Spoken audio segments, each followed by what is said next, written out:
Assalamualaikum warahmatullahi wabarakatuh.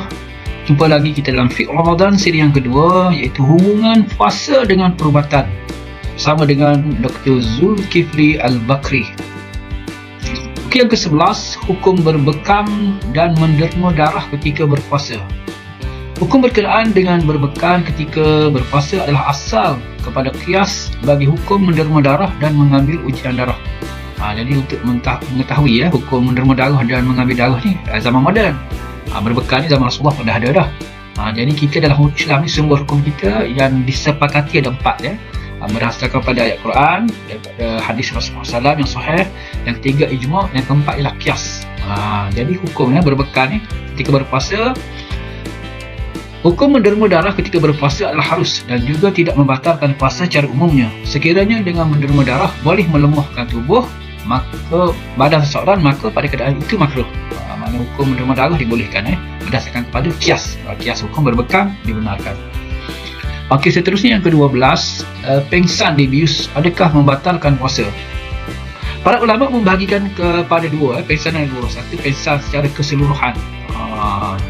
Al-Imam Nawawi rahimahullah, mazhab Syafi'i, menyebut di dalam kitabnya Al-Majmu', sekiranya berniat pada malam hari kemudian pengsan pada keseluruhan siangnya, maka puasanya tidak sah seharian. Kategori yang kedua pula, dia dibiuskan, mana dia berniat puasa puasa malam hari kemudian pengsan sebahagian saja pada hari itu, maka puasanya sah sekiranya tersedar pada siang hari lah. Ini yang disebutkan oleh Al-Imam Nawawi rahimahullah dalam kitab Al-Majmu'. Sekiranya terpaksa dibius atas sebab perubatan sehingga pengsan sepanjang waktu berpuasa, tidak sah puasanya. Jika dia bius lalu hanya pengsan separuh, maka sah puasanya pada hari tersebut. Seterusnya yang ke-13, hukum mencabut gigi. Hukum mencabut gigi macam mana? Di siang hari lah. Mencabut gigi di siang hari bagi yang berpuasa tidaklah batal puasanya, tapi seeloknya cabut waktu malam lah. Ni mungkin ada kejadian tertentu lah, terpaksa tak apalah, aku dia boleh tapi dia cuba dia elakkan lah ketika malam. Yang ke-14, penggunaan inhaler ketika berpuasa. Ini ada dua pandangan ulama. Yang pertama, tidak membatalkan puasa. Hukumnya tidak membatalkan puasa sebagai qiyas. Dia guna qiyas qiyas ni kita tengok ibadat lain, antaranya yang berkumur dan juga istisyak. Istisyak ni adalah ketika kita masukkan air ke dalam hidung waktu berwuduk dan kita bersiwak. Semua ni dibenarkan dalam Islam, berkumur, beristisyak dan juga bersiwak. Okey, ini merujuk pada Fathul Bari lah. Jadi hukum inhaler dibenarkan. Yang kedua, pandangan ulama ialah membatalkan puasa. Bahan-bahan yang terdapat dalam inhaler akan sampai ke dalam perut melalui mulut. Oleh itu ianya dianggap membatalkan puasa. Okey, menurut Dr. Zulkifli Al-Bakri, kami lebih cenderung mengatakan bahawa penggunaan inhaler di siang hari bulan Ramadan tidak membatalkan puasa. Ini juga selaras dengan pendapat tokoh-tokoh yang terkemuka pada masa kini dan juga keputusan dari badan-badan berautoriti dalam mengeluarkan hukum inhaler. Okey, walaupun demikian, elakkan waktu siang hari lah. Kita nak meraihkan juga pandangan ulama yang kata membatalkan puasa, kecuali tak boleh elak lah. Kita boleh guna pandangan yang pertama. Okey, seterusnya yang ke-15, muntah setelah makan ubat buang angin. Barang siapa yang muntah, ini hadis Rasulullah SAW, riwayat Imam Abu Daud barang siapa yang muntah dengan tidak sengaja, maka tidak ada qada baginya, dan barang siapa yang muntah dengan sengaja, maka harus dia qada puasanya. Muntah yang tidak membatalkan puasa juga adalah jika dalam keadaan dipaksa oleh tubuh untuk muntah, kecuali jika muntah itu kembali masuk ke dalam perutnya atas usahanya sendiri, maka batal puasanya.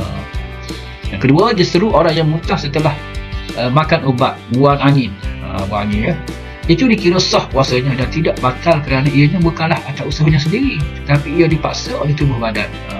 Kita masuk dalam muntah yang tidak sengaja. Jadi sah puasanya, boleh teruskan. Seterusnya yang ke-16, adakah pengambilan sublingual medication membatalkan puasa? Sublingual di dalam bahasa Latin membawa masuk di bawah lidah. Ianya merujuk kepada proses pengobatan bagi sesetengah penyakit di mana pil atau tablet diletakkan di bawah lidah dan kemudiannya ia meresap masuk ke dalam saluran darah manusia dengan lebih cepat. Adapun ianya hanya diletakkan di bawah lidah dan tidak melepasi bahagian kerongkong dan terus meresap ke saluran darah dengan kadar yang pantas. Para ulama memutuskan bahawa penggunaan sublingual medication tidak membatalkan puasa selagi mana ianya tidak ditelan melepasi kerongkong. Jadi pengambilan ubat jenis begini tidak membatalkan puasa. Seterusnya yang ke-17 ialah hukum menggunakan air ketika berpuasa. Mata bukanlah ruang yang terbuka, begitu juga dengan memakai celak tidaklah membatalkan puasa. Seperti fatwa Syekh Al-Syabasi, ini kerana ia tidak mengenyangkan dan menghilangkan dahaga, sebaliknya ia adalah keperluan untuk kesihatan. Jadi menggunakan titisan seperti air di mata tidak membatalkan puasa, termasuk juga ada ubat mata lah. Jadi tidak membatalkan puasa lah. Kias dengan celak tadi ya. Okey, seterusnya yang ke-18, hukum mencucuk vaksin COVID-19 ketika berpuasa. Jadi kaedah suntikan vaksin COVID-19 menggunakan kaedah intramuscular, iaitu suntikan ke dalam otot. Kaedah suntikan ada 4 kita tengah sini lah. Okey, perkara yang membatalkan puasa, memasukkan sesuatu dengan sengaja ke dalam tubuh badan melalui rongga yang terbuka, dari had zahir sehingga ke had batin.